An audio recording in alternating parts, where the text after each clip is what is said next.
Pujian pertama, Mars Sekolah Minggu.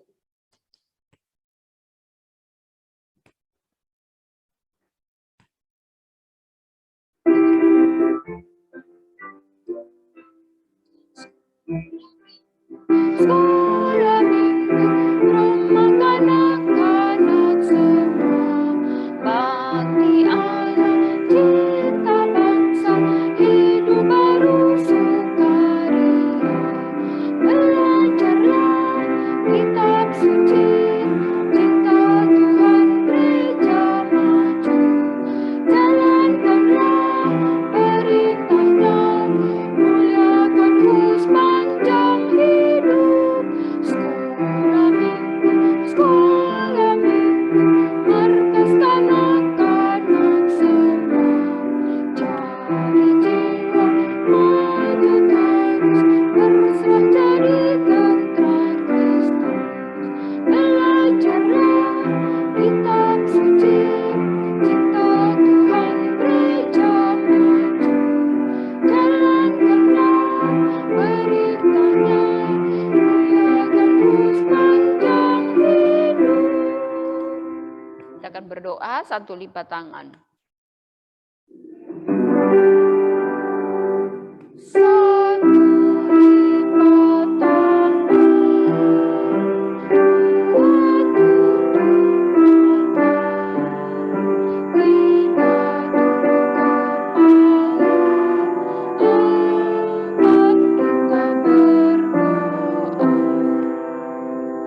tiga kita berdoa, ikutilah usul.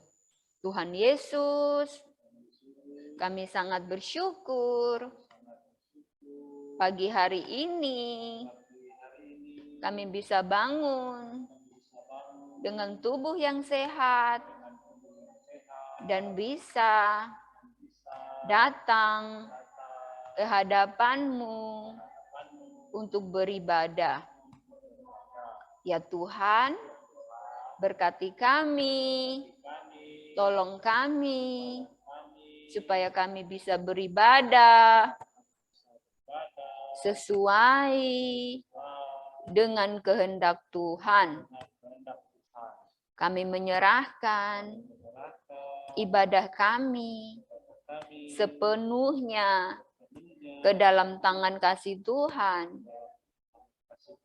supaya berjalan dengan baik. Terima kasih Tuhan, ampuni dosa kami, hanya di dalam nama Tuhan Yesus kami berdoa dan bersyukur. Amin. Oke, kita lanjutkan pujian kita. Hari ini harinya Tuhan.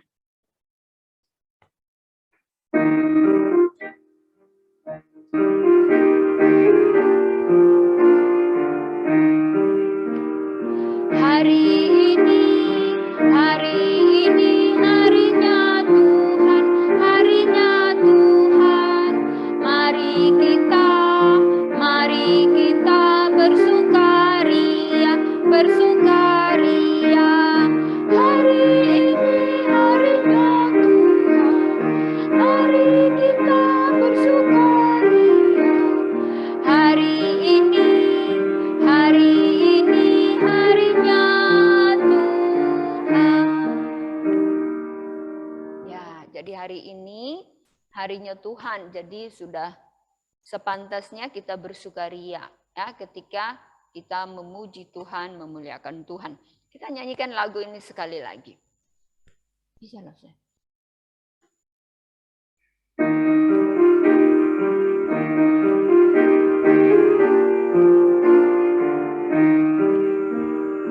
Hari ini harinya Tuhan, harinya Tuhan. Mari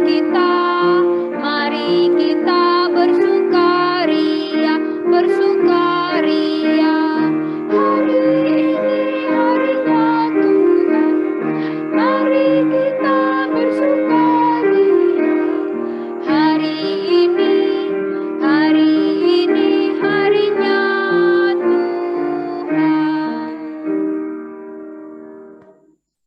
Oke, kita lanjutkan pujian kita. Judulnya kemuliaan dan hormat. Nah, biarlah kemuliaan dan hormat hanya kita berikan kepada Tuhan kita, Allah kita.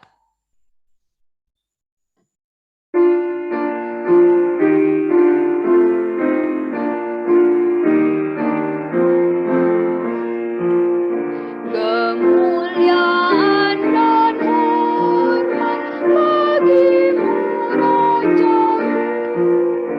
Hosana puji Tuhan bersorak umatmu. Hosana Raja kami, Hosana anak Daud. Utusan Allah kami, mubaraklah Engkau. Malaikat yang di surga memuji namamu. Segala yang tercipta menyambutlah merdu. Kaum Israel dahulu menyambut Tuhan. Kami pun mengeluhkan namamu yang kudus. Ya, kalau ngomong sekali lagi, biarlah kemuliaan dan hormat hanya bagi Raja kita. Raja segala raja, yaitu Tuhan Yesus Kristus. Oke, kita lanjutkan pujian kita. Hati-hati gunakan tanganmu. Ya, langsung selfie sengaja pilih. Langsung selfie sengaja pilih lagu ini ya. Jadi kita diingatkan ketika beribadah pun ya, kita harus hati-hati. Artinya kita harus sungguh-sungguh baik dalam hati dan pikiran kita, tindakan kita, terutama yang ada di rumah. Ya, lauso-lauso tak melihat, tapi Tuhan tahu. Ya, Tuhan yang ada di surga, Bapa yang Maha Tahu, ya, bisa melihat semuanya, semua apa yang kita lakukan. Jadi kita harus hati-hati dan kita sungguh-sungguh beribadah kepada Tuhan. Ya, kita nyanyikan lagu ini bersama-sama.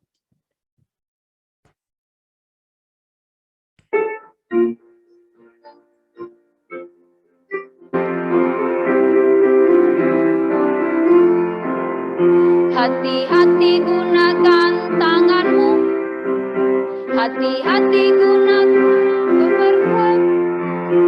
Allah Bapa di sorga melihat ke bawah. Hati-hati gunakan tanganmu, hati-hati gunakan telingamu, hati-hati apa yang kau dengar. Allah Bapa di sorga melihat ke bawah. Hati-hati gunakan telingamu, hati-hati gunakan mulutmu, hati-hati apa yang kau kata. Allah Bapa di sorga melihat ke bawah. Hati-hati gunakan mulutmu, hati-hati gunakan matamu, hati-hati apa yang kau lihat. Allah Bapa di sorga melihat ke bawah. Hati-hati gunakan matamu, hati-hati gunakan kakimu, hati-hati kemana kau pergi. Allah Bapa di sorga melihat ke bawah. Hati-hati gunakan kakimu. Ya, jadi lagu ini mengingatkan kita ya. Tadi Lauso Selfie hanya bicara mengenai pada saat kita ibadah. Namun kita bukan hanya saat ibadah kita berikan kemuliaan dan hormat kita kepada Tuhan. Tapi dimanapun kita berada. Ya, termasuk apa yang kita perbuat, apa yang kita lihat, ya, kemana kita pergi, apa yang kita dengar, ya, itu semua ya harus mencerminkan bahwa kita orang Kristen yang kita harus memuliakan Tuhan kita. Karena Bapa di surga melihat kita. Dan Bapa di surga tidak mau ya kita melakukan hal yang berdosa. Karena Bapa di surga adalah Maha Kudus. Ya, yang tidak mau kita melakukan dosa, yang benci kepada dosa. Nah, kita harusnya sebagai anak-anak Tuhan, sebagai umat pilihan, umat kesayangannya, kita juga harus benci dosa. Makanya kita harus melakukan segala sesuatu sesuai dengan kehendak Tuhan. Oke, kita akan memberikan persembahan. Nanti persembahan Nia ya, sayangnya. Kita nyanyikan persembahan kami.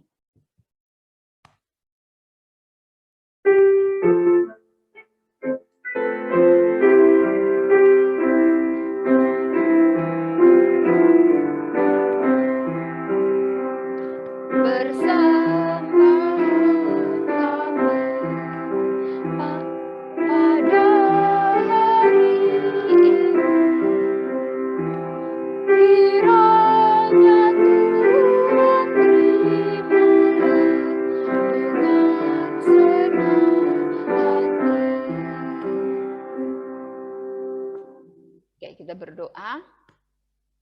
Tuhan Yesus, kami sangat berterima kasih untuk segala berkat yang Tuhan berikan kepada kami. Berkat-berkat yang Tuhan berikan melalui orang tua kami. Sehingga kami bisa menikmatinya. Kiranya Tuhan juga berkati persembahan yang sudah anak-anak-Mu bawa Tuhan untuk dipersembahkan kepadamu. Biar persembahan ini menjadi kemuliaan dan hormat bagi nama-Mu saja. Ya Tuhan, berkati juga orang tua kami. Terima kasih Tuhan, ampuni dosa kami. Hanya dalam nama Tuhan Yesus kami berdoa. Amin. Oke, kita akan menghafal ayat hafalan ya. Oke, nanti yang di gereja dan di rumah ya. Lalu nanti mau tes satu orang yang ada di gereja maupun yang ada di rumah. Oke, jadi siap-siap ya. Lalu tak mau asal-asalan dan tak tahu. Semua harus berusaha untuk menghafal karena akan dites. Satu orang dari yang ada di Zoom, satu orang yang ada di gereja ya. Kita hafal bersama, kita baca 2 kali, setelah itu baca sambil mengingat, menghafal. Setelah itu kita akan hapus warna hijau ya. Oke, Mazmur kita mulai. 1 2 3. Mazmur 29 ayat 2. Berilah kepada Tuhan kemuliaan namanya, sujudlah kepada Tuhan dengan berhiaskan kekudusan. Mazmur 29 ayat 2.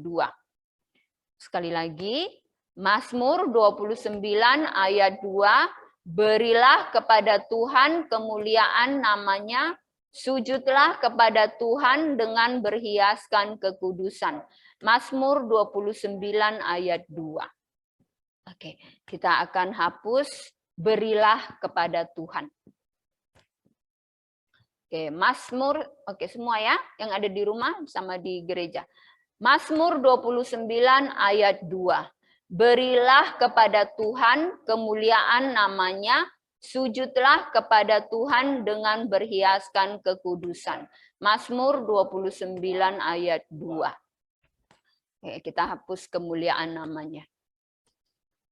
Oke, Mazmur 29 ayat 2. Berilah kepada Tuhan kemuliaan namanya, sujudlah kepada Tuhan dengan berhiaskan kekudusan. Mazmur 29 ayat 2. Oke, kita hapus sujudlah kepada Tuhan. Oke. Mazmur 29 ayat 2. Berilah kepada Tuhan kemuliaan namanya, sujudlah kepada Tuhan dengan berhiaskan kekudusan. Mazmur 29 ayat 2. Kita menghapus dengan berhiaskan kekudusan. Oke, 1, 2, 3. Mazmur 29 ayat 2. Berilah kepada Tuhan kemuliaan namanya, sujudlah kepada Tuhan dengan berhiaskan kekudusan. Mazmur 29 ayat 2. Oke, kita udah hapus semua nih ya. Oke, 1, 2, 3. Mazmur 29 ayat 2. Berilah kepada Tuhan kemuliaan namanya, Sujudlah kepada Tuhan dengan berhiaskan kekudusan. Oke. Sekarang langsung mau tes ya yang ada di rumah.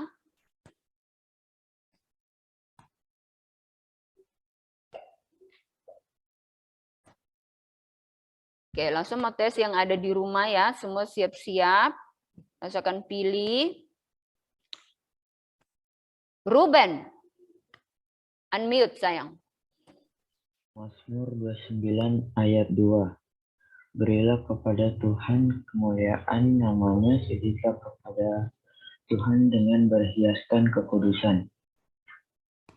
Mazmur? Mazmur 29 ayat 2. Wow, bagus ya. Oke, sekarang langsung mau tes yang ada di gereja. Ceris. Derens? Nia? Oh. Apakah kecepatan langsung hafalnya? Oke, kalian hafal lagi ya.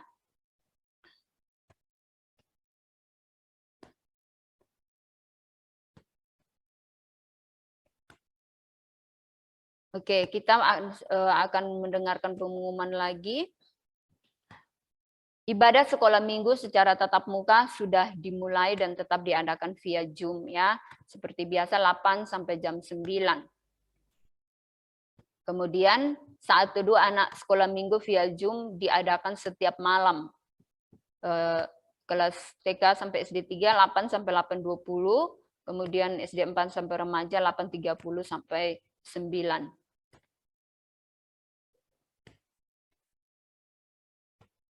Program sekolah minggu hari ini belajar lagu rohani dalam bahasa Inggris.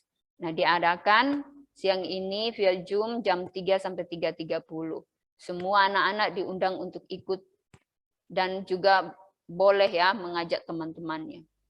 Oke, kita akan mendengarkan firman Tuhan yang akan disampaikan oleh Lause Mega.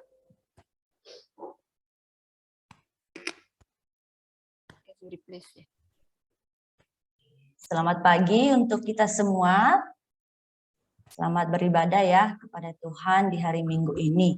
Nah, hari ini kita akan mendengarkan firman Tuhan, namun sebelumnya kita mau berdoa ya.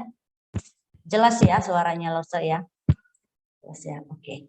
Kita mau berdoa, adik-adik yang ada di rumah maupun yang ada di gereja, mari lipat tangan, tutup mata, tunduk kepala. Ayo semuanya mari kita berdoa. Ikutin Lose. Tuhan Yesus, kami bersyukur kami boleh datang untuk beribadah kepada Tuhan di hari Tuhan ini. Pada saat ini ya Tuhan, kami mau mendengarkan kebenaran firman-Mu. Kami mohon berkati kami semua. Bantu kami bisa duduk tenang dengan fokus mendengarkan firman Tuhan. Dan biarlah firman-Mu boleh kami terima dengan sukacita. Dan nantinya kami boleh melakukannya di dalam kehidupan kami. Kami mohon ampun atas segala dosa-dosa kami. Biarlah Tuhan yang mengampuni dan melayakkan kami untuk mendengarkan firman-Mu. Kami serahkan jam pendengaran akan firman-Mu. Biarlah Tuhan yang memimpin dan menyertai kami semua. Di dalam nama Tuhan Yesus kami berdoa. Amin. Oke, kita akan melihat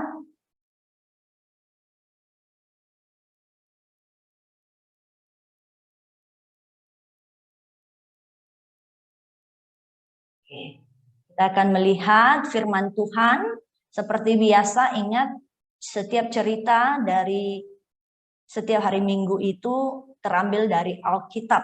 Nah, kita tahu bahwa dan harus percaya ya adik-adik bahwa Alkitab itu adalah firman Tuhan, perkataan Tuhan sendiri. Jadi kita harus mendengarkannya dengan baik-baik dan memperhatikannya dan juga melakukannya ya. Nah, jadi hari ini cerita firman Tuhan kita sudah sampai di pelajaran yang kedua. Ya, di sini ada judulnya dan juga ada alamatnya di bawah ya. Jadi kita baca sama-sama ya, baik yang ada di rumah masing-masing dan juga di gereja. Baca sama-sama judulnya baru alamatnya. Oke? Siap? 1, 2, 3. Ya. Kita menyembah Allah yang mulia. 2 Tawarikh pasal 3, pasal 5, pasal 7 ayat 1 sampai 3. Jadi judul kita hari ini sekali lagi lo seulang, yaitu kita menyembah Allah yang mulia. Apa artinya mulia lo se? Nah, mulia itu terhormat atau tertinggi. Ya, jadi kita akan melihat bagaimana Allah yang mulia ini ya di dalam cerita yang akan kita pelajari. Nah, apa fokus pelajarannya hari ini? Yang pertama, mempelajari bahwa Allah telah menunjukkan pada kita betapa ajaibnya Dia. Ya, ajaibnya. Artinya luar biasanya. Oke. Dia. Yang kedua, Dia memberi anak-anaknya iman untuk menanggapi Dia dengan kasih dan pujian. Nah, jadi inilah hal yang akan kita lihat dalam cerita di pagi hari ini. Jadi adik-adik perhatikan ya. Nah, oh, apakah ada yang ingat? Ini apa di gambar ini? Ada yang ingat? Ini gambar apa? Ayo, salah satu dari Zoom, ada yang bisa menjawab? Oke, langsung tanya ya. Oke, Cherry Sena.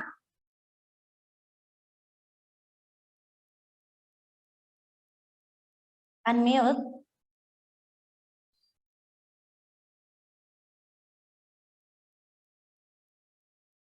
Apakah ingat gambar apa ini? Oke, lupa ya.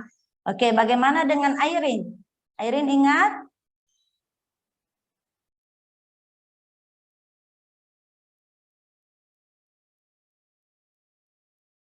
Oke, lupa juga ya. Aduh, ini cerita minggu lalu ya, jadi diingat ya. Nah, ini adalah disebut kemah suci. Oke, minggu lalu kita belajar kan tentang kemah suci. Apa itu kemah suci? Itu tempat di mana orang-orang Israel, umat Tuhan, beribadah kepada Tuhan dalam perjalanan ke tanah Kanaan, tanah perjanjian.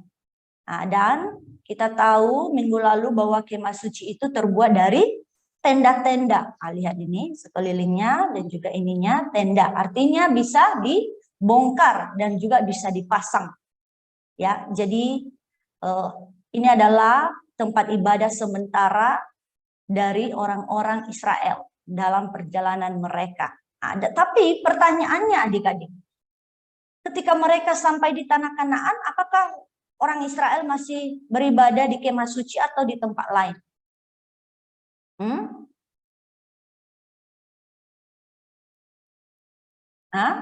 Ada yang ingat? Oh, ini ya. Orang-orang Israel ketika tiba di tanah Kanaan, di tanah perjanjian Tuhan, mereka masih beribadah ya di kemah suci ini. Nah, dan orang Israel masih beribadah di kemah suci ketika mereka sampai di tanah Kanaan, sampai nanti sebuah tempat ibadah yang permanen. Apa permanen? Artinya tetap ya, tidak bisa berpindah lagi, tidak bisa dibongkar lagi, akan dibangun. Jadi ada kurang lebih dari 400 tahun orang Israel beribadah di kemah suci ketika mereka sampai di tanah Kanaan, tanah perjanjian. Lalu di zaman pemerintahan Raja Daud, ya kita kenal semua Raja Daud, raja yang kedua dari atas orang Israel, Dan ketika pemerintahannya, dia memiliki niat ya untuk membangun tempat ibadah yang permanen, ya, di mana orang-orang Israel bisa beribadah kepada Tuhan. Makanya dia katakan keinginannya ini kepada Nabi Nathan. Nah, dibaca di sini di dalam 1 Tawarik pasal 17 ayat 1 dikatakan, lihatlah, aku ini diam dalam rumah dari kayu aras. Padahal tabut perjanjian Tuhan itu ada di bawah, di mana? Tenda-tenda. Nah, tenda-tenda sama artinya dengan kemah suci ya tadi ya. Nah, jadi dia memiliki keinginan untuk membangunnya. Akan tetapi adik-adik, keinginan hatinya ini tidak diizinkan oleh Tuhan. Nah, nanti kita akan melihat alasannya kenapa Tuhan tidak mengizinkan Raja Daud untuk membangun tempat yang permanen untuk beribadah kepada Tuhan. Nah, oleh karena itu setelah Raja Daud sudah tua dan sudah waktunya untuk mencari pewaris atau yang melanjutkan pemerintahan atas orang-orang Israel. Oleh karena itu Tuhan sudah memilih siapa?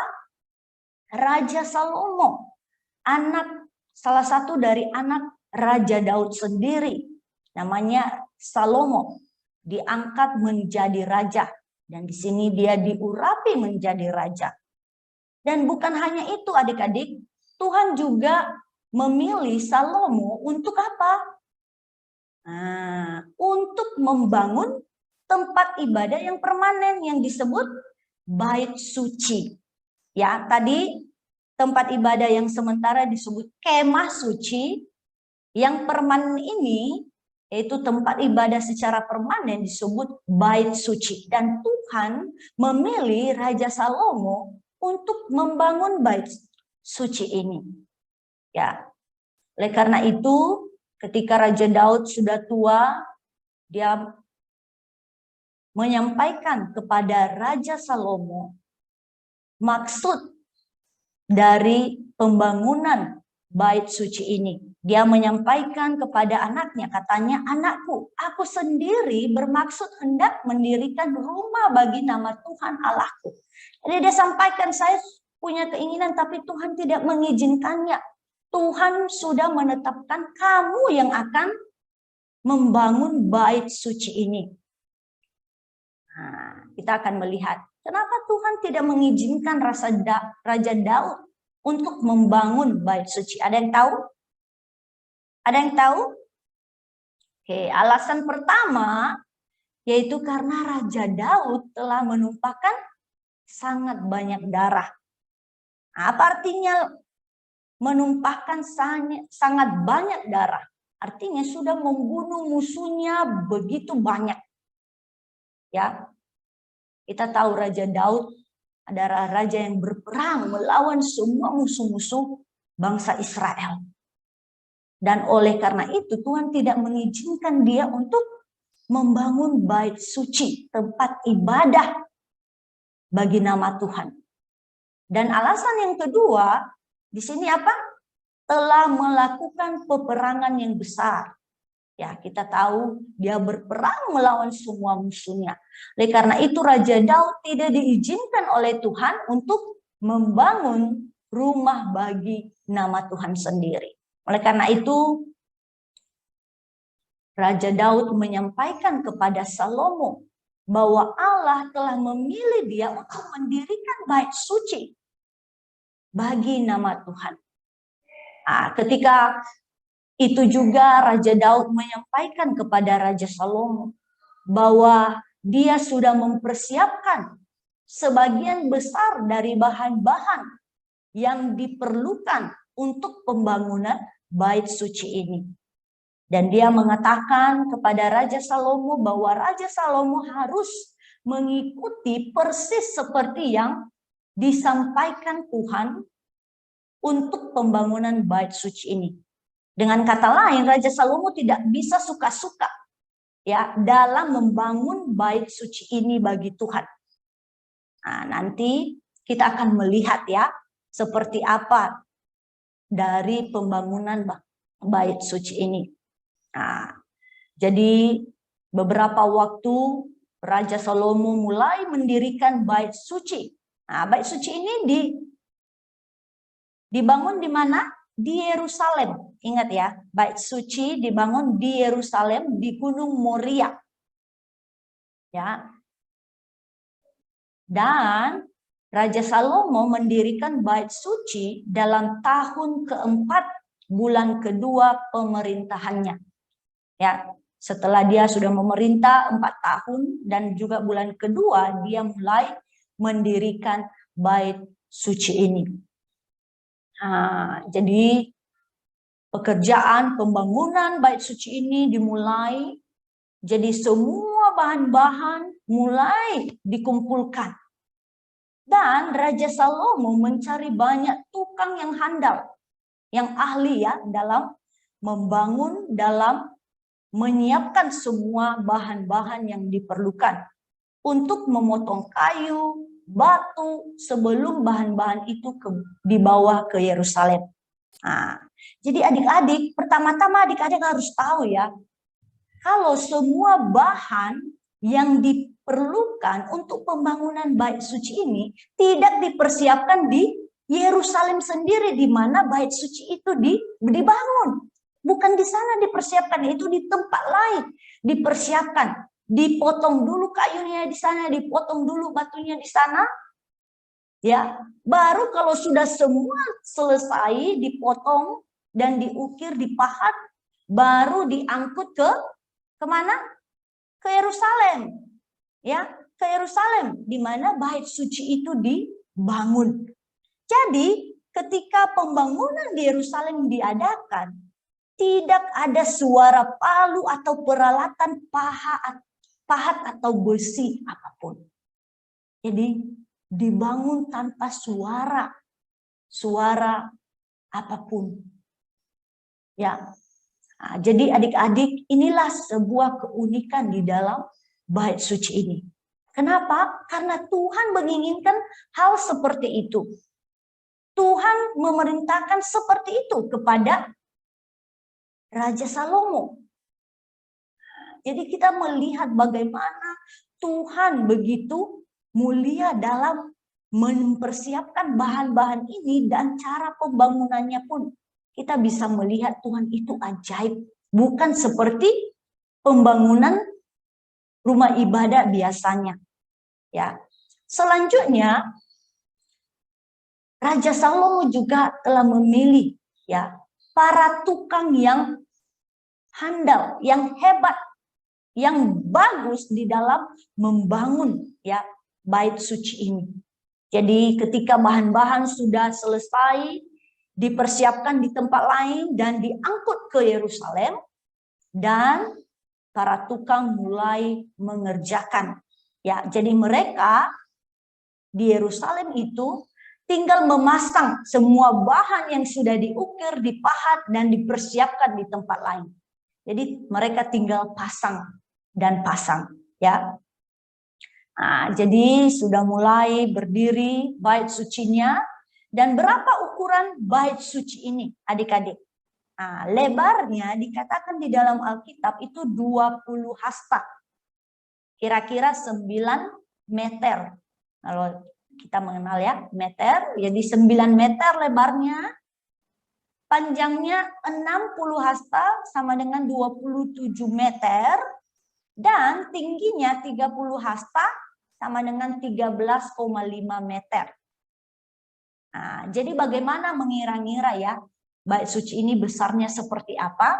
Nah, bait suci ini lebih sedikit panjang dari gereja kita.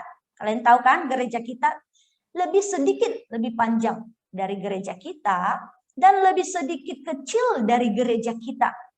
Nah, gereja kita toh ya tidak termasuk kantor gereja. Lihat gedung gereja kita seperti itu, lebih sedikit daripada itu, dan tingginya setinggi bangunan lantai 3 ya, dengan tinggi 13,5 meter ini. Nah, jadi adik-adik bisa membayangkan ya besar atau ukuran dari bait suci ini. Nah, kita akan melihat bait suci ini terbuat dari batu putih dan memiliki 2 pilar. Ini ya pilarnya. Dan dilapisi dengan kayu halus, kayu yang terbaik. Dan yang keempat disalut dengan emas. Semua bagian di dalam, bahkan lantai-lantainya disalut dengan emas. Dari sini adik-adik kita melihat begitu ajaibnya Tuhan. Dari mana? Dari tempat ibadah bait suci ini. Sangat mulia, sangat ajaib. Ya, bukan seperti tempat ibadah-ibadah yang lainnya. Dan adik-adik harus tahu juga bahwa bait suci ini ukurannya, bagaimana caranya membangunnya, bahan-bahannya, semuanya dipersiapkan, dirancang oleh Tuhan sendiri. Jadi Raja Salomo dan semua tukang itu hanya menjalankan persis seperti yang disampaikan Tuhan. Inilah kemuliaan Tuhan ini sendiri. Keajaiban Tuhan ini. Dia yang merancang segala sesuatu dan menyampaikannya seperti yang sudah dia tetapkan. Dia sampaikan kepada Raja Salomo dan Raja Salomo melakukan atau membangun bait suci ini persis seperti yang Tuhan perintahkan juga. Nah, kurang lebih seperti ini di bagian dalamnya.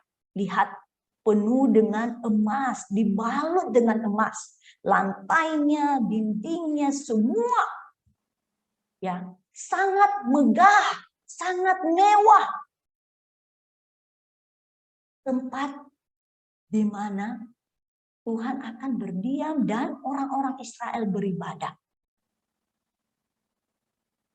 Jadi kita akan melihat seperti apa pembagian dari bait suci ini. Nah, adik-adik, minggu lalu kita sudah belajar pembagian kemah suci. Nah, persis sama pembagiannya dengan bait suci juga. Nah, jadi ada tempat Maha Kudus di bagian belakang ya, tempat Maha Kudus dan tempat kudus di bagian tengah, dan di bagian depan disebut halaman atau pelataran. Ya, jadi ada 3 bagian dari bait suci ini ya. Nah, kita akan melihat. Nah, sini ya kurang lebih bagian tempat Maha Kudus bagian belakang. Ini tempat kudus di bagian tengah, dan di bagian depan itu pelataran atau halaman. Nah, kita akan melihat peralatan-peralatan apa saja yang ada di setiap bagian-bagian ini. Ada 3 bagian ya, ingat. Tempat Maha Kudus bagian belakang, tempat kudus, dan pelataran atau halaman di bagian depan. Ya, pertama di tempat Maha Kudus, apa saja barang-barang yang atau peralatan yang ada di sana? Hanya satu. Hanya satu. Apa dia? Tabut perjanjian. Ya, tabut perjanjian. Tapi tabut perjanjian kali ini hanya diisi 2 loh batu dari 10 perintah Allah. Ya, jadi ini dia tabut perjanjian. Di dalamnya ada 2 loh batu ya dari 10 perintah Tuhan. Dan kita melihat sekarang di bagian tempat Maha Kudus, peralatan apa saja yang ada di dalamnya? Pertama, 5 kandil di sebelah kanan dan 5 di sebelah kiri. Nah, ini dia kandil ya. Ini dia. Nah, 5 ya. 5 di sebelah kanan, 5 di sebelah kiri ya. Kandil. Yang kedua, ada juga yang disebut mezbah pembakaran ukupan. Nah, ini dia. Ya, mezbah pembakaran ukupan. Yang ketiga, meja emas tempat menaruh roti sajian. Ya. Dan yang selanjutnya pasu-pasu atau bejana tempat air. Ya. Nah, ini dia. Ya. Dan yang selanjutnya yang ada di dalamnya yaitu ada 100 bokor-bokor. Apa itu bokor? Yaitu mangkuk ya, penyiraman. Dan kuali-kuali, penyodok-penyodok atau sendok, garpu-garpu dan pisau-pisau. Ya, semuanya ini peralatan yang ada di tempat kudus, ya. Dan semuanya barang-barang ini adik-adik ingat dibalut dengan emas, ya. Dan kita sekarang lihat peralatan yang ada di pelataran bait suci apa saja? Pertama, mezbah tembaga. Nah, di mana orang-orang Israel akan mempersembahkan ya korbannya, dan juga ada lauk tuangan, ya. Dan ada 10 bejana pembasuhan ya di samping. Nah, jadi adik-adik semuanya itu adalah peralatan yang ada di bait suci, ya. Dan dari semua peralatan ini kita bisa melihat juga ya kemuliaan Tuhan. Bagaimana Tuhan itu terhormat, semua dibalut dengan emas.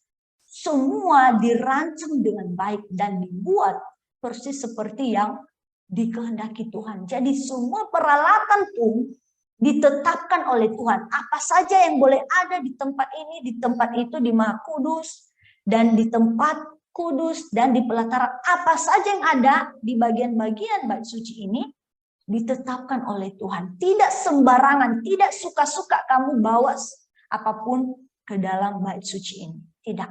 Hanya barang-barang yang diperintahkan oleh Tuhan tersebut, ya.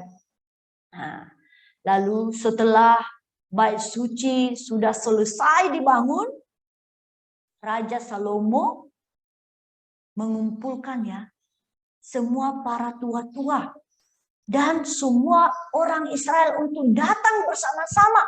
Untuk apa? Untuk meresmikan ya, untuk menhabiskan bait suci ini. Jadi di sini kita melihat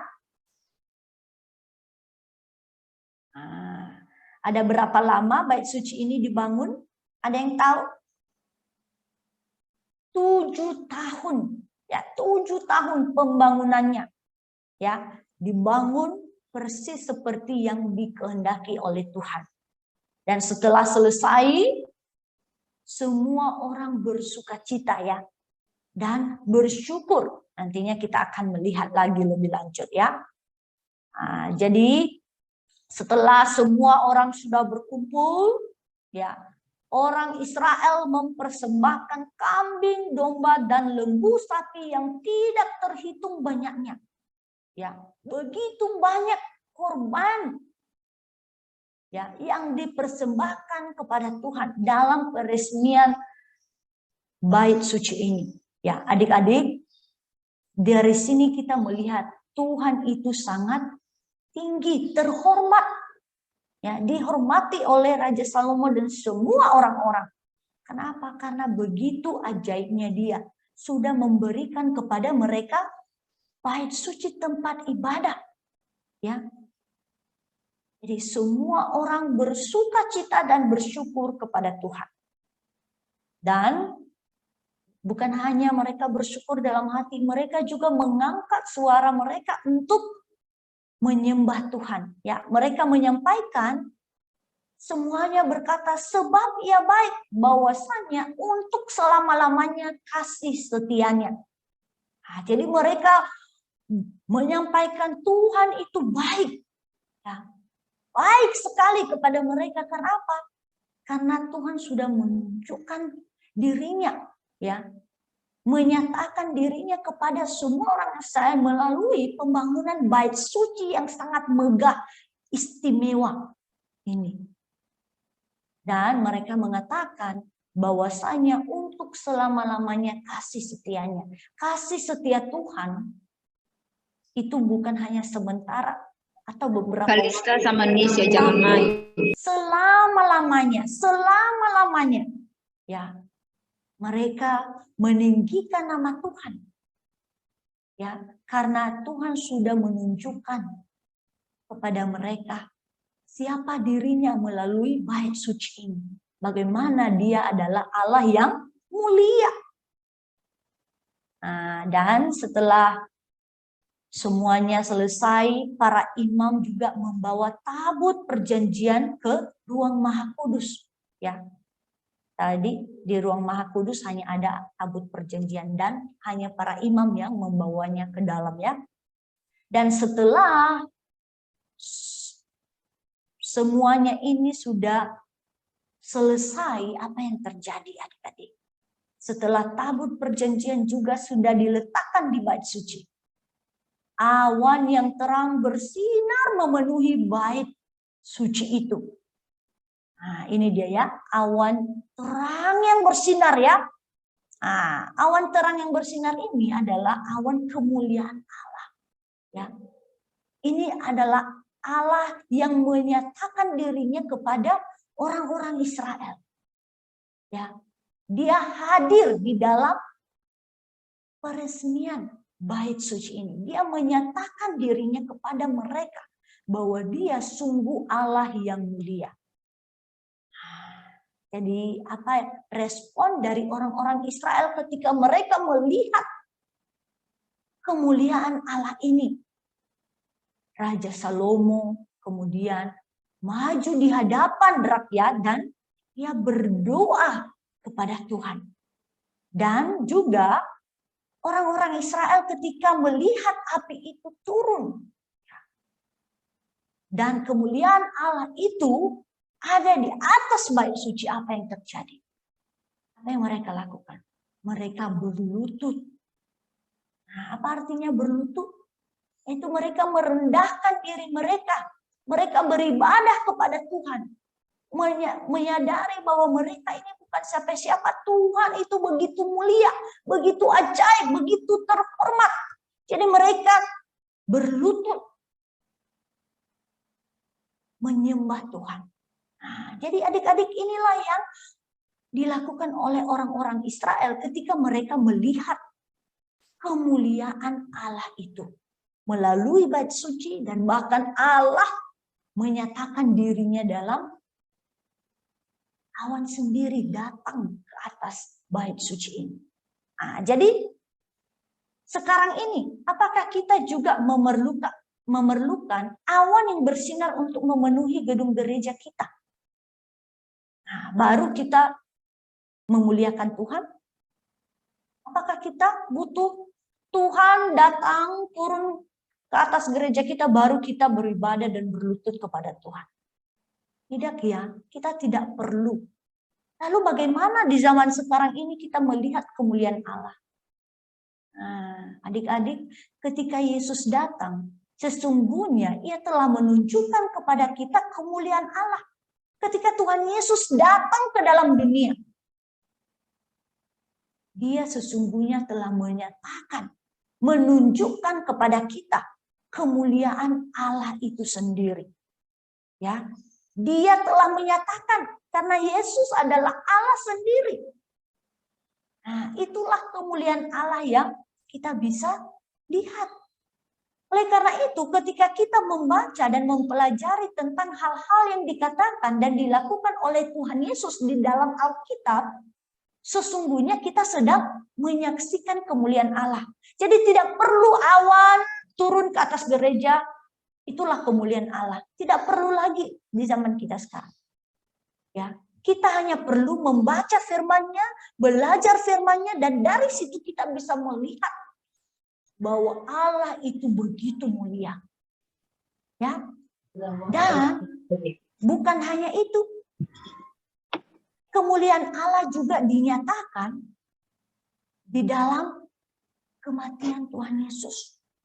Bagaimana Tuhan Yesus telah mengorbankan dirinya untuk menggantikan kita dihukum. Ya. Dari sini kita melihat kemuliaan Allah, bahwa Allah itu begitu mulia, dia mau menyelamatkan kita. Dan Tuhan Yesus harus mati untuk menggantikan kita. Dan Tuhan Yesus diutus oleh Allah sendiri. Nah, dari semuanya ini kita melihat kemuliaan Allah. Dan bahkan di dalam kebangkitan Tuhan Yesus tidak selamanya mati. Tapi pada hari yang ketiga setelah dia dikubur, dia bangkit. Ya, bangkit dari antara orang mati. Sungguh menyatakan kepada kita dia adalah juru selamat kita. Jadi adik-adik kita bisa melihat kemuliaan Allah juga di dalam kebangkitan Tuhan Yesus. Ya, dan semua hal yang dilakukan Tuhan Yesus ini semua dicatat di dalam Alkitab firman Tuhan. Jadi kita hanya tinggal membaca, dan ketika kita membaca, mempelajarinya, kita sesungguhnya sedang melihat kemuliaan Allah. Jadi jangan tunggu lagi awan turun lagi, Allah menunjukkan dirinya kepada kita. Kita nggak perlu itu. Semuanya sudah ada di dalam firman Tuhan. Jadi ketika kita membaca dan berpikir tentang kasih dan kebaikan Allah kepada kita, apa yang harus kita lakukan? Kita harus mengikuti, ya, belajar dari respon orang-orang Israel tadi. Apa yang mereka lakukan? Tadi mereka berlutut kepada Tuhan. Oleh karena itu kita harus juga beribadah kepada Tuhan. Melihat Tuhan begitu baik kepada kita. Mengutus Tuhan Yesus untuk menyelamatkan kita. Dan kita semua telah diselamatkan oleh Tuhan Yesus. Kalau kita sungguh-sungguh percaya kepadanya. Kalau kita sudah sungguh-sungguh percaya dan diselamatkan, maka respon kita selanjutnya apa? Harus beribadah kepadanya. Ya, beribadah kepada Tuhan. Oleh karena itu datang sekolah minggu. Ikut persekutuan. Dan bahkan ikut program sekolah minggu. Dari situ semua kita bisa belajar tentang Tuhan Yesus. Dan ketika kita belajar, kita harus menyadari kita ini bukan siapa-siapa. Kita harus meninggikan Dia yang begitu mulia. Ya, beribadah. Dan juga beribadah ini bukan hanya kamu menunjukkan dirimu, oh saya ikut loh sekolah minggu. Tapi pikirannya, hatinya bukan fokus belajar firman Tuhan. Hatinya kemana-mana, pikirannya pikirkan hal-hal yang lain. Bukan memikirkan apa yang diceritakan Lause. Dan bahkan ketika memuji Tuhan, tidak bernyanyi dengan sungguh-sungguh. Ketika mendengarkan firman Tuhan bercerita, apakah itu disebut ibadah? Tidak. Ya. Disebut ibadah adalah kita harus beribadah dengan sopan, dengan hormat. Seperti orang Israel, berlutut. Tidak mesti berlutut, tapi dengan sopan. Ya, kita sekarang ini. Dengan sopan beribadah kepada Tuhan. Ketika mendengarkan firman Tuhan, dengarkan dengan fokus.